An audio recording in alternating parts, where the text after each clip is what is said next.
ఎన్నిసార్లు పట్టుకొస్తావు చేపల పులుసు, నీకేమైనా బోర్ కొట్టదా అని అనుకుంటుర్రా? మా ఇంట్లో అయితే ఎప్పుడు చేపలే ఉంటాయి కాబట్టి మీకు వెరైటీగా ఇంకా ఎట్లా చేసుకోవాలో చూపిస్తున్నాను అనమాట. మసాలాలు చూడలేదు కదా మీరు, మసాలాలు చూసే. ఫస్ట్ అయితే కొబ్బరి, ధనియాలు, ఎండుమిరపకాయలు, కొంచెం స్పైసెస్, కొంచెం ఏమో తులు వామ, కొంచెం పుట్నాలు వేసి మిక్సీ పట్టేయాలన్నమాట.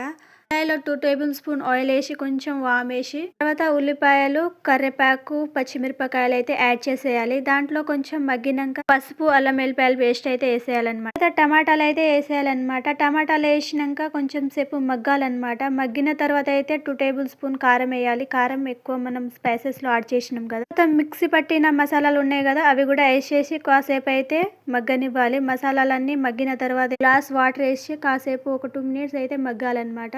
అవి మగ్గినాక ఏమో చేపలు అయితే యాడ్ చేసుకోవాలి. చేపలేమో ఇట్లా మసాలాలన్నీ చేపలకి పట్టేట్లాగా కలుపుకోవాలన్నమాట. చేపలు వేసిన తర్వాత అయితే పులుసు అయితే యాడ్ చేసుకోవాలన్నమాట. పులుసు యాడ్ చేసుకొని ఇలా నిదానంగా కలుపుకోవాలన్నమాట. దాంట్లోనే ఒక గ్లాస్ వాటర్ అయితే యాడ్ చేయాలి. యాడ్ చేసిన తర్వాత అయితే కాసేపు మూత పెట్టేయాలన్నమాట.